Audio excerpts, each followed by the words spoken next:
जैसे छोटा बच्चा जरा सा विचलित होता है तो मां दौड़ पड़ती गोदी में ले लेती है, ऐसे हमने श्री जी को देखा है। जरा सा शारीरिक या मानसिक बात हो तो तत्काल लाडली जो मुस्कुराती हुई, उनके प्यार, उनको बुलाना नहीं पड़ता, उनके प्यार उनके दुलार को देखना है तो उनके सिवा किसी और को अपना मत मानना, कोई और है ही नहीं। पर आप माने हुए हो और किसी और को मत मानना, जिसे और मानते हो उसे अंदर से राग हटा दीजिए, फिर देख लो हमारी लाडली जी का प्यार कैसा। मनन करना हमारी इन प्रार्थनाओं को, हमारी इन बातों को। सच्ची कहते हैं इस समय कृपा की वायु चल रही, अगर वायु के अनुकूल चल जाओगे तो नौका भवसागर से पार हो जाएगी, प्रतिकूल कोशिश करोगे तो भंवर में फंस जाएगी। वायु का कुछ नहीं बिगड़ता, वो तो आई और गई। वो सिर्फ आपकी कृपा, वायु आपका कल्याण करने के लिए आई है, उसे पकड़ लो तो पकड़ लो। अर्जुन से साक्षात भगवान कह रहे हैं कि मेरा अवतार ही इसीलिए होता है, धर्म की स्थापना और अधर्म का जो बढ़ावा करने वाले उनका विनाश। समझ गया? फिर इसके बाद तो प्रश्न ही नहीं होना चाहिए था। जब अर्जुन को परिचय दे दिया मैं कौन हूं, मैं किस लिए आता हूं, अब इसके बाद परिचय जब प्राप्त हो गया तो फिर प्रश्न कैसा रहा। लेकिन नहीं सही ढंग से सुना तो दिखाना पड़ा, दिखाने के बाद भी प्रश्न बंद नहीं हुआ, नहीं वही बंद होना चाहिए था। जब जान लिया तो आदि देवा पुरुषा पुराणा तुमस्य विश्वस्य परम निधानम वेतासि वेद्यम परमम च धाम त्वया ततम विश्वमनंत रूपम। जब जान लिया तो प्रश्न कैसा बन सकता है? ये उन्हीं अर्जुन जी के वचन है, तुमादि देवा पुरुषा पुराणा तुमस्य विश्वस्य परम निधानम वेतासि वेद्यम परमम च धाम त्वया ततम विश्वमनंत रूपम। प्रभु मैं देख रहा हूं, वायुर्मोग्निर्वरुणा शशांका प्रजापतिस्त्वं प्रपितामहश्च नमो नमस्तेस्तु शास्त्रकृतव्या पुनश्च भूयोऽपि नमो नमस्ते। अब प्रश्न कहां रह गया? लेकिन फिर भी प्रश्न हुआ। सर्वतो भावेन एक बात कह करके भगवान ने विश्राम की, सर्वधर्मान परित्यज्य मामेकम शरणम व्रज।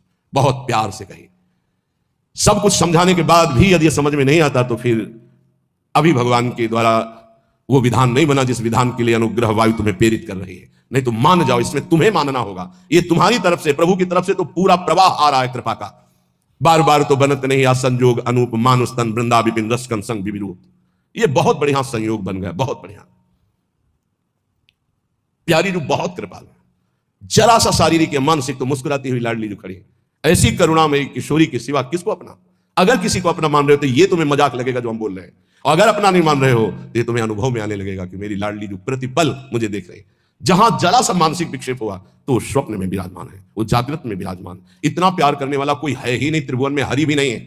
जितना लाडली जो प्यार करती है उतना हरि भी नहीं करते। हरि भी को कभी कभी गुस्सा आ जाता है, वो भी इंतजार करते हैं कि बुलाओ त्राहिमाम होकर के।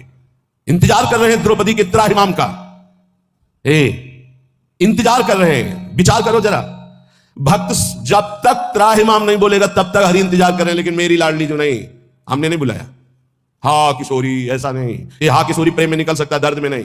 हरि से भी ज्यादा महादुलार लाडली जो, क्योंकि हरि इंतजार करते हैं। देखा, जब तक तुम्हें अपने दांतों तक का भरोसा रहा तब तक हरि, और जब दांत का भरोसा छूटा द्वारिकाधीश गोविंद तो वस्त्रावतार हो गए। हमारी श्री जी इतना इंतजार नहीं करती। पर ध्यान रखना, अपनापन केवल श्री जी से हो, नहीं तो आप प्रश्न कर दोगे कि मैंने बुलाया भी नहीं आई, क्योंकि कोई और है आपका। जिस दिन अपनापन केवल श्री जी का होगा तो ये त्राहिमाम बोलना हरि के लिए है। हमारी लाडली जो अलबेली सरकार है वो दौड़ पड़ती है, वो ये नहीं देखती है कि अब मुझे बुलाए तब मैं जाऊं। ऐसा हमारी श्री जी का स्वभाव नहीं। धन्य धन्य धन्य तेई जे इनके उपासी है, वही धन्य धन्य धन्य आपके आगे लगने वाला है यदि आप अपनापन समेट कर हमारी महारानी जी से कर ले। मान लीजिए और कोई नहीं, हरि ही महारानी जी बोले, पर बस समझ ला है, हरि ही परशुराम है और हरि ही राम है, तो बड़ा अंतर है। हरि ही लालजू है, हरि ही लाडली जू है, पर लालजू के हृदय का प्रेम रूप वो हमारी श्री लाडली जू के रूप में। अद्भुत करुणा, अद्भुत दया, कैसे